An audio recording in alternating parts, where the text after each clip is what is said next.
Welcome to Travis Park Church in San Antonio, Texas. We believe that all are welcome and love is the answer to hate.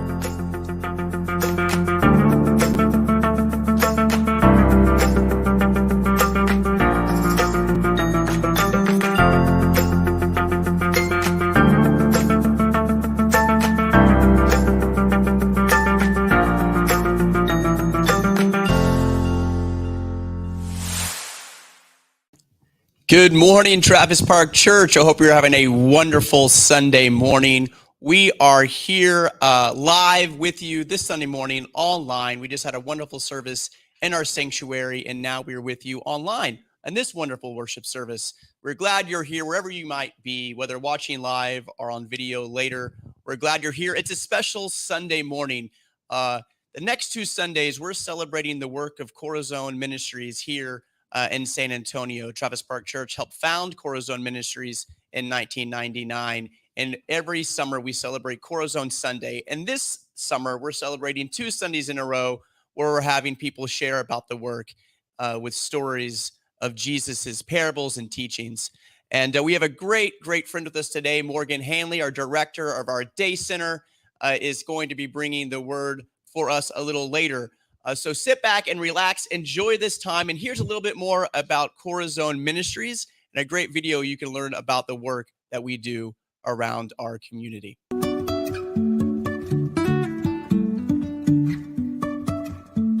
Life is a winding road, no telling where it goes. We really believe that all people should be treated equally in the same way we would want to be treated. My name is Pastor Gavin Rogers. I'm the Executive Director of Corazon San Antonio. The mission of Corazon is to treat everybody with unconditional love and justice and action. We primarily serve people who are experiencing homelessness, but we also serve people who are marginalized, people experiencing from trauma, mental illness, and we treat them with love and compassion. And so we started back in 1999. Travis Park Church helped found Corazon. At first, they were serving those who were experiencing homelessness at Travis Park, right next door. We started with a warm breakfast, and then a medical clinic, and then it grew. And so our heartbeat has always been in downtown San Antonio, serving those, the neighbors that we love all around us. Here you go. God takes broken things, and He creates beautiful things out of the brokenness. We hope to fill that brokenness with a light that can shine through. Deborah's House has a mission to empower women coming out of substance use disorder treatment centers, and we're teaching them how to live their lives as productive members of society. I really don't think that I would be this far along without the type of help that I needed. Thank you for the medicine that I need to protect myself, and thank you for helping people, even if sometimes when they're a little out of control, helping them to get more under control and perhaps see themselves a little better than what they have seen themselves. I met a lady named Morgan who was on the outreach team, and she helped me with my situation of finding a home. Well, the street team was out once and they saw my legs. My legs had exploded. I had high blood pressure and I had what they call lymphedema. And I didn't know it at the time, but they saw it and they said, this has to be helped. Some people are afraid that the outreach team isn't for them. I could tell them straight up, don't be afraid to connect with the outreach team because they know what they're doing. Thank you for getting me off the streets. I'm Phil Watkins. I'm a member of Travis Park Methodist Church, and I'm on the board and a volunteer for Corazon Ministries. Volunteering here at Corazon, especially the meeting people and dealing with them on a regular basis, is a real blessing in my life. To give back to the community, especially to those who are less fortunate than I am, was a great opportunity for me. It opened my eyes, it opened my heart, and I felt like though I was giving, I was getting more than I was giving. If I never figure out where the road goes. Our hope for Corazon in the future is to continually expand our street outreach program so we can meet as many people living on the streets of San Antonio as possible. We want to expand the Deborah's House. to not only include women, but women with children who are trying to find their pathway to recovery. We want to expand our medical clinic where maybe we can serve people medically throughout the week. So we have so many great things that we want to do that Corazon has done for many, many decades. And so that's, I think we are going to continue who we are, but expand those services throughout Bexar County and San Antonio. And so the people in Corazon are the heartbeat, really the Corazon of San Antonio that really serve the people well.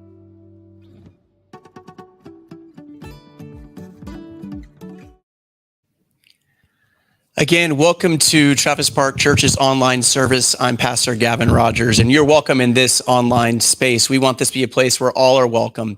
If you have and want to learn more about Travis Park Church, you can go to travispark.org/contact to submit prayer requests or connect with us, and we will reach back out to you and show you ways you can get connected both online and here in person on our campus in downtown San Antonio. Again, this is a Corazon Sunday where we're celebrating the work of Corazon Ministries here at Travis Park Church and throughout the San Antonio community. And we have Morgan Hanley who will be preaching with us today. But before that, we are going to read some scriptures from the Old and New Testament. And to read our Old Testament scripture is Brittany Ackerson, one of our street outreach workers who works with Morgan and the Day Center. So she is going to come up and read with us the Old Testament lesson. Good morning. I'm going to read Isaiah 58, 1-9. Shout, a full-throated shout. Hold nothing back, a trumpet blast shout. Tell my people what's wrong with their lives. Face my family, Jacob, with their sins. They're busy at worship and love studying all about me. To all appearances, they're a nation of right-living people, law-abiding, God-honoring. They ask me, what's the right thing to do? And love having me on their side. But they also complain. Why do we fast and you don't look our way? Why do we humble ourselves and you don't even notice? Well, here's why. The bottom line on your fast days is profit. You drive your employees much too hard. You fast, but at the same time, you bicker and fight. You fast, but you swing a mean fist. The kind of fasting you do won't get your prayers off the ground. Do you think this is the kind of fast day I'm after? A day to show off humility?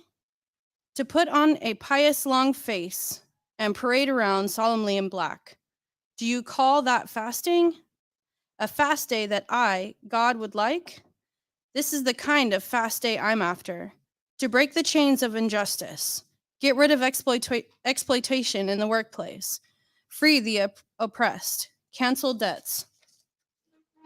What I'm interested in is seeing you do is sharing your food with the hungry, inviting the homeless, poor into your homes, putting clothes on the shivering, ill-clad, being available to your own families. Do this and the lights will turn on, and your lives will turn around at once. Your righteousness will pave your way. The God of glory will secure your passage. Then, when you pray, God will answer. You'll call out for help, and I'll say, here I am. Thank you, Brittany. The gospel lesson today comes from the Gospel of Luke, chapter 14, verses 12 through 23. Hear the good news. Then Jesus said to his host, when you give a luncheon or dinner, do not invite your friends, your brothers or sister, your relatives, or your rich neighbors. If you do, they may invite you back, and so you will be repaid. But when you give a banquet, invite the poor, the crippled, the lame, the blind, and you will be blessed. Although they cannot repay you, you will be paid at the resurrection of the righteous. The parable of the great banquet. When one of those at the table with him heard this, he said to Jesus, blessed is the one who will eat at the feast of the kingdom of God. Jesus replied, a certain man was preparing a great banquet and invited many guests. At the time of the banquet, he sent his servant to tell those who had been invited, come, for everything is now ready. But they all alike began to make excuses. The first said, I have just bought a field and I must go and see it. Please excuse me. Another said, I have just bought 5 yoke and oxen, and I'm on the way to try them out. Please excuse me." Still another said, "I just got married, so I can't come." The servant came back and reported this to his father. Then the owner of the house became angry and ordered his servant, "Go out quickly to the streets and the alleys of the town and bring in the poor, the crippled, the blind, and the lame." "Sir," the servant said, "what you've ordered has been done, but there is still room." Then the master told his servant, "Go out to the roads and the country lanes and compel them to come in, so that my house will be full. I tell you, not one of those who were invited will get a taste of my banquet." Hear what the Spirit is saying to the church. Thanks be to God. So it is my privilege to introduce to you Morgan Hanley, who comes from us from the Day Center. She has been on Corazone's staff for over a year and a half. When I took over as executive director of Corazon, I hired 2 people right at the start of our tenure, and that was our chef, Robbie, and Morgan Hanley, to operate our street outreach program and to help us build the new Corazon Day Center that has been operating at the campus of Grace Lutheran Church down the street, where they get to provide a respite center, warm meals, case management, showers, a place to call home Monday through Friday, where our clients can come and receive the care they need. Good to be with you, Morgan. Good to see you. Good morning. Good morning. Good to see you, Morgan. So we are here today, and you're going to bring us a word. We're so glad you're here, and we're excited that you are with us. So let's continue. Good morning, everyone. For those of you that don't know me, my name is Morgan, and I'm the director of our Day Center here at Corazon San Antonio. Our Day Center is a place where our friends that are experiencing homelessness can come, get out of the elements, have a hot meal, take a shower, and most importantly, it's a place for them to get love from our compassionate and empowering staff that, for the most part, all have a very similar lived experience to them. When Gavin came to me and asked me to come and share a message with the congregation, I agreed, but certainly not without fear or hesitation. To make sure I was prepared, I personally read this scripture about 15 times, and I also read it in about 5 different versions just to make sure that I was getting the most out of it. In doing so, I was able to break it down into 3 main takeaways. The most obvious takeaway that I feel one would get out of this message was the significance that comes from sharing a meal with others. When you reflect and look back through the Bible, Jesus is often using meals to engage with people and to use it as an opportunity to teach important lessons. Yet the people that he is often breaking bread with are not the people that you and I would immediately think of inviting to join us at our own table. In the one book of Luke alone, there are 10 stories of Jesus sharing a meal with various people. In Luke chapter 5, verse 27, Jesus runs into Levi, a tax collector, and he invites Levi to join his discipleship. Levi ends up hosting a large dinner and invites other people to join that dinner, but the people that he invites are ones that the Pharisees considered to be misfits and sinners. When they questioned Jesus about why he had invited the outsiders, he said, "That's what we're supposed to do. We are supposed to invite the outsiders and give them an invitation to a changed life inside and out." Then again, in Luke chapter 9, verse 12, one of the more infamous stories, Jesus was able to take 5 loaves and 2 fish and turn it into enough food to feed 5,000 people. In the verse we highlighted earlier, Jesus told the story about the great banquet. He states that a man invited all of his friends and family to join him for a meal, yet no one came. He then instructs a servant to go out into the streets, into the community and the alleys of the town, and bring back the poor and the crippled and the blind and the lame.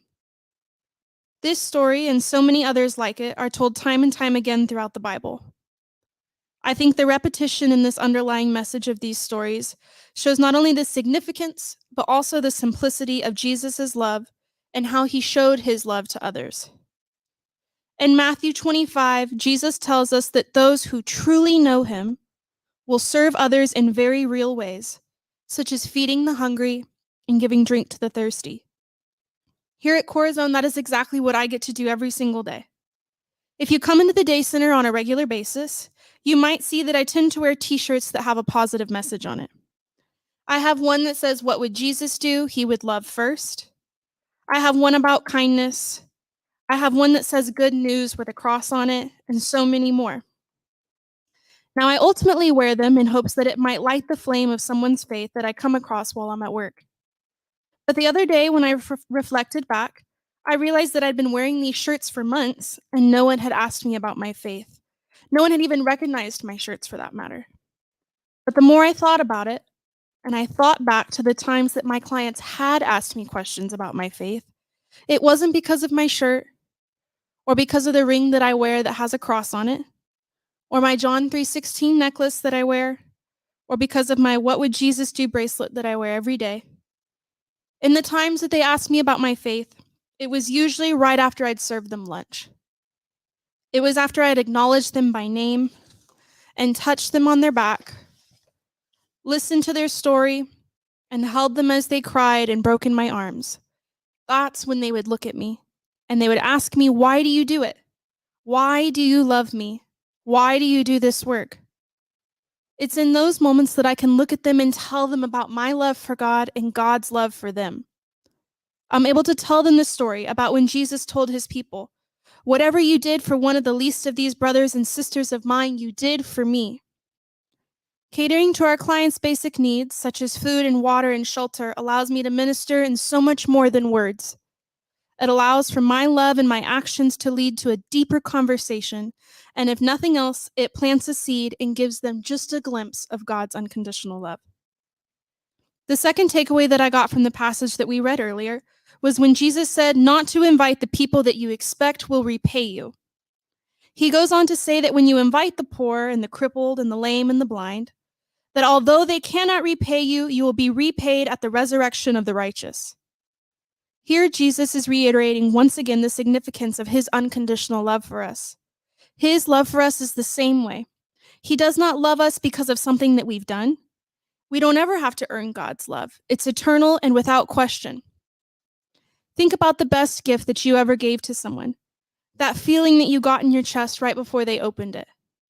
You weren't excited because of how they were going to make it up to you. You were excited because of how wonderful and powerful it can be when you give a gift to somebody without the expectation of getting repaid. Jesus makes this clear when he says in Acts 20, verse 35, that it is more blessed to give than to receive. Jesus did this exact thing when he died on the cross, giving us the gift of salvation. Again, this is what I get to do every day at Corazon. I don't ever come into work to love on our most vulnerable, hoping to get something in return. I come in, I meet them where they're at, and I love them without restrictions or strings.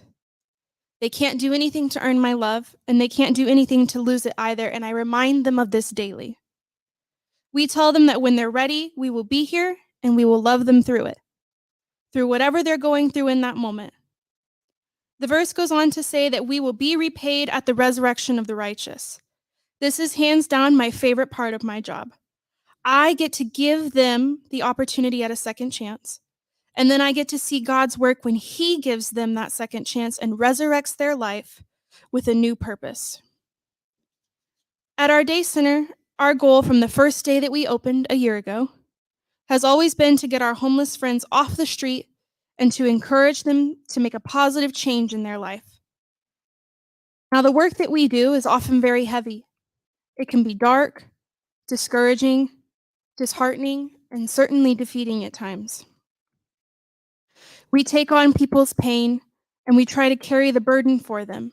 So believe me when I say that getting repaid every now and then doesn't sound that bad after a long week. Luckily and coincidentally, during some of our darker weeks, an old client will come through our doors, come in and give me just enough hope to keep going. Every week, to my surprise, dozens of our homeless clients that have changed their life come back to serve their peers. They come in with a newfound faith, pep in their step, and eager to share their testimony. They come in, they help us serve lunch, they clean and take pride in our space, and they do the very things that I had done for them months earlier. It's the best gift I could have ever gotten and the closest thing that I will ever get to them repaying me. It actually happened this week. I had 2 clients that did this exact thing. 2 people, both active in their addiction months earlier, broken to the point of tears. 2 people lost and desperate for a change. But then God stepped in. He stepped in and brought them to me and my team. And together we were able to remind them that they were worthy and deserving of a better life. We reminded them what that could look like and what the next steps were to making that happen. That day, both people took that leap of faith with us. Now here we are a couple months later. Both are clean, sober for the first time in a long time, and are roommates together in a sober house. Both of them come in several times a week and help us as much as they can. 2 days ago, one of them, his name is Floyd. Floyd ran into one of his friends that he had spent his days with while he was homeless and on the streets. Now his friend is still very much struggling, but when Floyd saw him and saw how much he had deteriorated, he looked at Brittany and I with tears in his eyes, and he said that that could have been him if we hadn't stepped in. As his voice broke, he told me that now this was his turn to return the favor. In that moment, Floyd rushed to his friend, hugged him, and shared his testimony. Now, though his friend is not quite ready to accept help, Floyd was able to plant a seed and be living proof of God's grace. It's in moments like that that I'm reminded why we do what we do every single day. The last takeaway was when the master told his servant, "Go out to the roads and the country lanes and compel them to come in so that his house would be full." As an outreach worker, this is exactly what we do. We go out into the community and compel our homeless friends to come in. Come in, eat with us. Come in, let us love you. We get to be our strongest advocates and be boots on the ground. We get to go out and spread God's love in the community and on the streets in hopes that our stories that we share with them will be compelling enough to gain their trust and build a true friendship with them.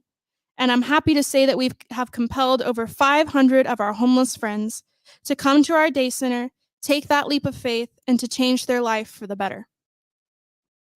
Now, here I am today. Today, I get to come in and speak in front of a congregation like you and hopefully compel you to go out and do the same. Go out into your communities and love the unlovable. Open your lives to the misfits and sinners. Come to Corazon and see God's love through our actions. Most importantly, see the results of God's unconditional love and see how God will move in your life when you give the gift without wanting to be repaid. Thank you. Thank you, Morgan. It is such a privilege to be a part of this Corazon staff. I met Morgan a few years ago when we were operating around downtown during the COVID-19 response, and we were at the homeless hub, and she was working for Centro.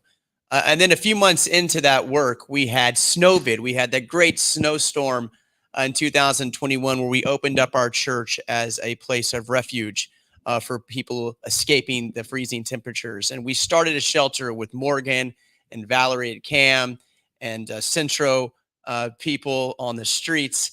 And we just opened up one evening and did not realize that for 10 days straight, we'd be living and serving along with our friends, snuck in downtown, in the snow. We couldn't get anywhere but the place we were at. And this church held up. We never lost water. We never lost electricity. We served hundreds of people, and we all lived together for 10 days. In that moment, we started thinking we really need to bring back our Corazon Day Center, and she's done it with gusto. She's done it with grace and determination, and now she has a team. Corazon's now grown from a full-time staff of over 20, part-time staff around 40, where we serve people all through this community, including Deborah's house and the Migrant Resource Center. We have a medical clinic that is operating as we speak downstairs each and every week at Travis Park Church, a free medical clinic for those who need care that's been going on for now 23 years. That also meets on Wednesday night along with our Alamo Street Choir and our prayer circles and all the activities that wrap around and create this Corazon family, along with our harm reduction program that goes out into the streets and help people escape the addictions all around us. So thank you, Morgan, for bringing that word. We will continue in worship with this song, Draw the Circle Wide. Draw the circle wide. Draw the circle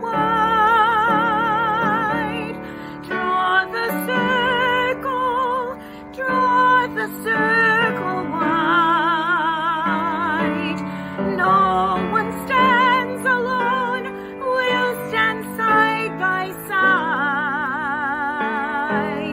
Draw the circle wide. Draw the circle wide. Draw the circle wide. No one stands alone, we'll stand side by side. Draw the circle wide. Draw the circle wide, draw it wider still. Let this be our song. No one stands alone, standing side by side. Draw the circle wide. Draw the circle wide, draw it wider still. Let this be our song. No one stands alone, standing side by side. Draw the circle wide. Draw the circle wide. Draw the circle wide. No one stands alone, side by side. Draw the circle wide. Draw the circle wide, draw it wider still. Let this be our song. No one stands alone, standing side by side. Draw the circle wide. Draw the circle wide, draw it wider still. Let this be our song. No one stands alone, standing side by side. Draw the circle wide.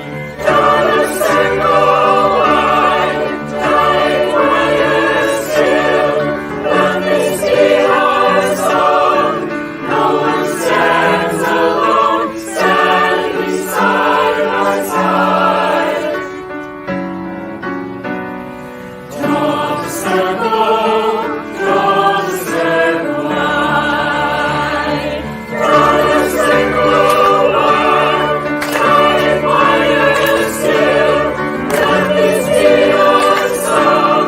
No one stands alone, standing side by side. Draw the circle wide. Draw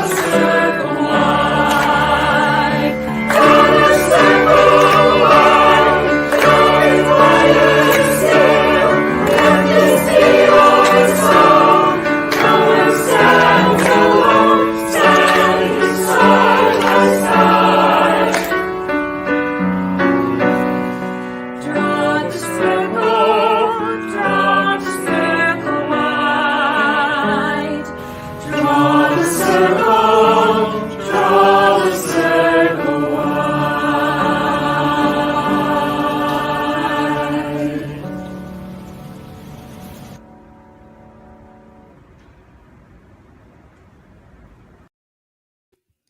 It was great to be with you this Sunday morning. Morgan, good to be with you. Thank you for having me. Good to see you. I'm so glad you're here. There are some people here today that were joining us online. Terry said, beautiful message. Thank you, Morgan and Gavin. Corazon Ministries has helped me get my life back forever. Grateful. A formal Deb there. So good job, Deborah's house in San Antonio. Gail says, Thank you, Corazon, for all you do. Mary says, precious faces, love you all. My parents are watching. Morgan, your heart is so pure and filled with his spirit. So thank you, Morgan, for joining us today. Can you give us a closing word, a one-sentence benediction, and send us forth today? I think the most important part is just to compel, right? To just go out into your communities and to just love. That's all God really wants us to do. So, well, thank you for joining us, Morgan, and thank you for joining us online. And you can learn more about us at travispark.org/contact. Join us there as we continue as our week. Go out and compel people to come back and experience the love of Christ all around us. Thank you for joining us this morning, and have a great day.